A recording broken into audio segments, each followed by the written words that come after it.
Hello दोस्तों, आइए समझते हैं इस वीडियो में केमिस्ट्री क्लास 10 चैप्टर का नाम होता है अम्ल क्षार लवण। ठीक है, देखिए इस वीडियो में हम लोग समझेंगे आज कि अम्ल और क्षार की पहचान कैसे की जाएगी। ठीक है, तो अम्ल और क्षार की पहचान कैसे करते हैं। देखिए बहुत सारे बच्चे जो होते हैं वो अम्ल और क्षार को क्या करते हैं, रटते हैं। ठीक है ना, रटते हैं कि कौन सा एसिड है और कौन सा क्षार है। ठीक है, देखिए लेकिन इस वीडियो में हम आपको बताएंगे कि अम्ल और क्षार को ईजिली आप पहचान सकते हैं। ठीक है ना, कि कौन सा अम्ल है और कौन सा क्षार है। तो देखिए अगर कोई भी कंपाउंड्स दिया है, अगर वह कंपाउंड्स यानी यौगिक जो है अगर हाइड्रोजन से स्टार्ट है, ठीक है ना, हाइड्रोजन से अगर स्टार्ट है तो वो सारे के सारे कंपाउंड्स जो होते हैं वो एसिड होते हैं। ठीक है, जैसे देखिए यहाँ पे दिया है HCl, देखिए इसको कहते हैं हाइड्रोक्लोरिक अम्ल। देखिए ये पहला जो है हाइड्रोजन से स्टार्ट हुआ है। दूसरा देखिए H2SO4 है यानी सल्फ्यूरिक अम्ल है।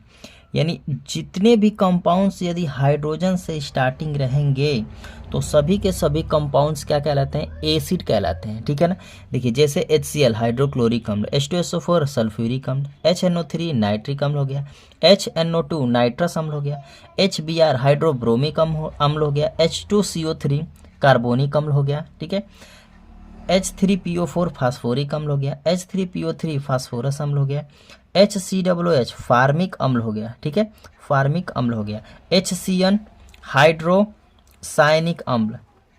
ठीक है, H2S2O3 फीमिंग सल्फ्यूरिक अम्ल, H2S2O3 फीमिंग सल्फ्यूरिक अम्ल। देखिए सारे के सारे क्या हैं, तो एसिड हैं यानी अम्ल हैं। ठीक है, अगर मान लीजिए कि अगर कोई भी कंपाउंड्स अगर हाइड्रोजन से स्टार्टिंग नहीं है, ठीक है, लेकिन वो फिर भी एसिड है, तो उस प्रकार के एसिडों की पहचान किस प्रकार हम लोग करेंगे। ठीक है, तो देखिए आगे हम आपको समझाते हैं कि जैसे कि कोई भी यौगिक दिया है वो अम्ल है, लेकिन अगर उस अम्ल की स्टार्टिंग हाइड्रोजन से नहीं हुआ है तो उस प्रकार के अम्ल को हम किस तरह से पहचान करेंगे। ठीक है, देखो बाबू मान लीजिएगा अगर अगर कोई भी कंपाउंड्स अगर हाइड्रोजन से स्टार्टिंग नहीं है लेकिन फिर भी वो एसिड है तो उस एसिड की पहचान हम लोग किस प्रकार करेंगे को एसिड है। ठीक है, तो देखिए कंपाउंड्स के लास्ट में क्या दिया रहेगा, COOH दिया रहेगा, COOH।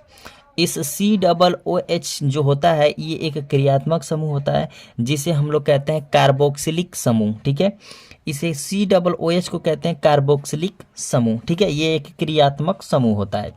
तो देखिए जिस किसी भी कंपाउंड्स के लास्ट में COOH लगा होगा तो वो सभी के सभी कंपाउंड्स जो होंगे वो क्या होंगे, आपके एसिड होंगे। ठीक है, देखिए सभी के लास्ट में क्या लगा है, COOH लगा है। देखिए COOH।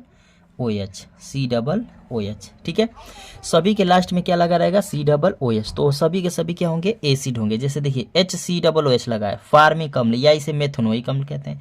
देखिए CH3COOH इसे एसिटिक अम्ल या एथेनोइक अम्ल कहते हैं। देखिए CH3CH2COOH दिया है, इसे कहते हैं प्रोपेनोइक एसिड। देखिए अगला दिया है CH3CH2CH2COOH दिया है, इसे ब्यूटेनोइक अम्ल कहते हैं। ठीक है, देखिए एक दिया है COOH। ठीक है, या इसे लिख सकते हैं COOH का होल ट्वाइस लिख सकते हैं आप, इसको कहते हैं ऑक्जेलिक अम्ल। ठीक है, देखिए अगला दिया है CH3CH और ऊपर दिया है सिंगल बॉन्ड करके OH, उसके बाद सिंगल बॉन्ड दिया है COOH। ठीक है, इसे कहते हैं लैक्टिक अम्ल। ठीक है, देखिए ये इस प्रकार के क्या होते हैं, एसिडों की पहचान की जाती है। बट अगर मान लीजिए किसी भी कंपाउंड्स में अगर हाइड्रोजन से स्टार्ट नहीं है वो कंपाउंड्स के लास्ट में COOH भी नहीं है, फिर भी वो अम्ल है, तो उस अम्ल की पहचान किस प्रकार आप करेंगे। ठीक है, देखिए उस प्रकार के कंपाउंड्स को हम अम्ल है कि क्षार है किस तरह से पहचानेंगे, देखिए आगे आपको समझाते हैं। देखो बाबू, जब मान लीजिए किसी भी यौगिक के अंत में COOH न दिया हो, किसी भी यौगिक के स्टार्टिंग में H न दिया हो, फिर भी वो अम्ल है, तो इस प्रकार के एसिडों की पहचान हम लोग किस प्रकार करते हैं। ठीक है, तो देखिए जब किसी अधातु की क्रिया अगर हम ऑक्सीजन से करा देंगे, ठीक है, तो इससे जो कंपाउंड्स बन जाते हैं, यौगिक जो बनता है, उस यौगिक को क्या कहते हैं। मान लीजिए जब हम किसी अधातु की क्रिया किए ऑक्सीजन से तो ये बन गया यहाँ पे यौगिक। यानी कंपाउंड्स बन गया। ठीक है, तो ये कंपाउंड्स जो होते हैं ना, जब आप अधातु से क्रिया कराएंगे तो जो यहाँ पे कंपाउंड्स बनते हैं इन्हें कहा जाता है अधात्विक, अधात्विक ऑक्साइड, ऑक्साइड। ठीक है, इसे कहते हैं अधात्विक ऑक्साइड कहा जाता है। जब आप किसी अधातु की क्रिया ऑक्सीजन से कराते हैं तो जो यहाँ पे यौगिक बनता है उसे अधात्विक ऑक्साइड कहते हैं। ठीक है, जैसे देखिए, जैसे सी क्या है, तो एक अधातु है। इसकी क्रिया अगर हम करा देंगे ऑक्सीजन से तो यहाँ पे क्या बनेगा, तो CO2 बन जाएगा। ठीक है, ठीक उसी प्रकार यदि हम यस यानी सल्फर क्या है, अधातु है, इसकी क्रिया अगर ऑक्सीजन से कराएंगे तो क्या बनेगा, यहाँ पे SO2 बन जाएगा। ठीक है, ठीक उसी प्रकार अगर यन की क्रिया, नाइट्रोजन क्या है, तो अधातु है, अगर इसकी क्रिया ऑक्सीजन से करा देंगे तो NO2 बनेगा। ठीक है, अगर मान लीजिए कि फास्फोरस P2, फास्फोरस की क्रिया अगर हम ऑक्सीजन से करा देते हैं O5, ऑक्सीजन से, ऑक्सीजन की अधिकता में आप क्रिया कराते हैं तो P2O5 बन जाएगा। ठीक है, देखिए ये सभी के सभी क्या है, अधातु है। अगर इन सभी की क्रिया ऑक्सीजन से करा देते हैं तो यहाँ पे जो यौगिक बनते हैं ये सभी के सभी यौगिक क्या कहलाते हैं, अधात्विक ऑक्साइड। सभी के सभी क्या कहलाएंगे, अधात्विक ऑक्साइड कहलाएंगे, अधात्विक ऑक्साइड। ठीक है, ये सभी के सभी क्या कहलाएंगे, अधात्विक ऑक्साइड कहलाते हैं। और इनका जो गुण होता है वो सभी के सभी गुण क्या हो जाते हैं, अम्लीय हो जाते हैं। यानी कि इन यौगिकों का जो गुण होता है वो क्या हो जाता है, आपका अम्लीय हो जाता है, अम्लीय हो जाता है। ठीक है, ये अम्लीय गुण प्रदर्शित करने लगते हैं। ठीक है, या फिर आप कह सकते हैं कि ये कि सभी के सभी क्या हो जाते हैं, तो अम्लीय हो जाते हैं। ठीक है, जब आप किसी अधातु की क्रिया ऑक्सीजन से कराएंगे तो जो यौगिक बनेगा उस यौगिक को अधात्विक यौगिक कहेंगे। जब अधातु से क्रिया कराएंगे तो अधात्विक यौगिक कहलाएंगे या अधात्विक ऑक्साइड कहलाएंगे। ठीक है, और इन सभी यौगिकों का गुण क्या हो जाता है, अम्लीय हो जाता है। ठीक है, तो देखिए इस प्रकार आप अम्ल की पहचान कर सकते हैं। ठीक है, तो देखिए ये था अम्ल की पहचान। अब हम लोग समझते हैं कि क्षार की पहचान कैसे की जाती है। ठीक है,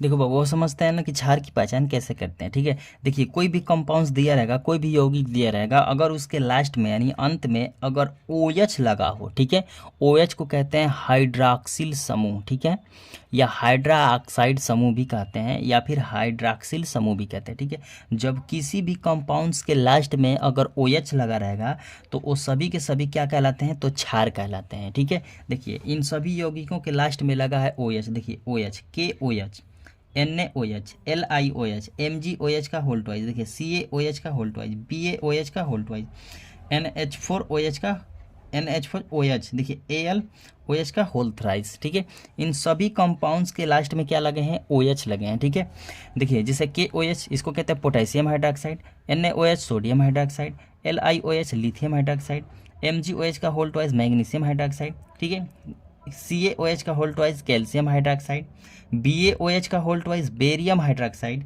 NH4OH को कहते हैं अमोनियम हाइड्रोक्साइड, AlOH का होल थ्राइस को कहते हैं एल्यूमिनियम हाइड्रा ऑक्साइड। ठीक है, ये सभी के सभी क्या होते हैं, तो क्षार होते हैं, याद रखिएगा। ठीक है, जिनके लास्ट में क्या लगा रहता है, OH लगा रहता है, उस सभी के सभी क्या होते हैं, क्षार होते हैं। ठीक है, या भस्म होते हैं। तो देखिए ये मान लीजिए कि अगर लास्ट में लगा है OH तो हम पहचान सकते हैं कि ये क्षार है। बट मान लीजिए किसी भी कंपाउंड्स के लास्ट में OH नहीं लगा है तो हम किस प्रकार पहचानेंगे कि ये क्षार है कि अम्ल है। ठीक है, तो देखिए आपको समझा रहे हैं कि किस तरह से हम उस प्रकार के यौगिक को पहचान करते हैं। देखिए बाबू, जैसे मान लीजिए किसी यौगिक के लास्ट में अगर OH नहीं लगा है तो उन यौगिकों को कैसे आप पहचानेंगे कि वह क्षार है कि अम्ल है। ठीक है, तो क्षार की पहचान कैसे करेंगे आप, तो देखिए जब आप किसी धातु की क्रिया ऑक्सीजन से करा देते हैं, ठीक है, तो यहाँ पे क्या बनेगा, यौगिक बनेगा, ठीक है। और यौगिक जो होगा उस यौगिक को कहते हैं धात्विक ऑक्साइड, धात्विक ऑक्साइड, धात्विक ऑक्साइड कहेंगे, ठीक है। और इस धात्विक ऑक्साइडों का जो गुण हो जाता है वो होता है आपका क्षारीय। गुण कैसा हो जाएगा, क्षारीय होगा, ठीक है। जब आप किसी धातु की क्रिया ऑक्सीजन से करेंगे तो यौगिक, जो भी यौगिक बनेगा उस यौगिक को कहते हैं धात्विक ऑक्साइड, और उन सभी यौगिकों का गुण कैसा हो जाता है, क्षारीय हो जाता है, ठीक है।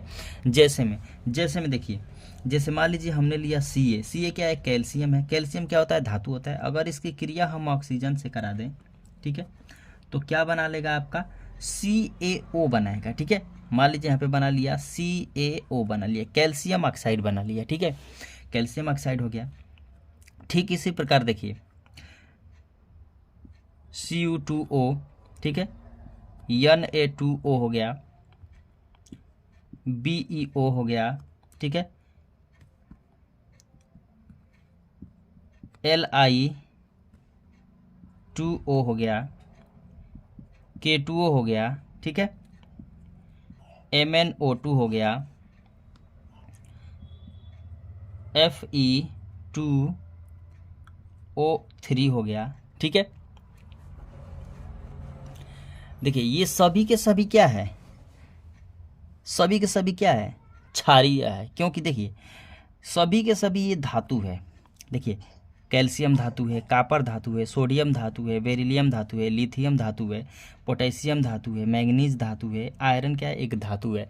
अगर इन सभी धातुओं की क्रिया अगर आप ऑक्सीजन से करा देते हैं तो यहाँ पे जो यौगिक बनेंगे, इन यौगिकों को क्या कहते हैं, धात्विक ऑक्साइड कहेंगे, ठीक है, या इसको हम लोग क्षारीय ऑक्साइड भी कहते हैं, ठीक है।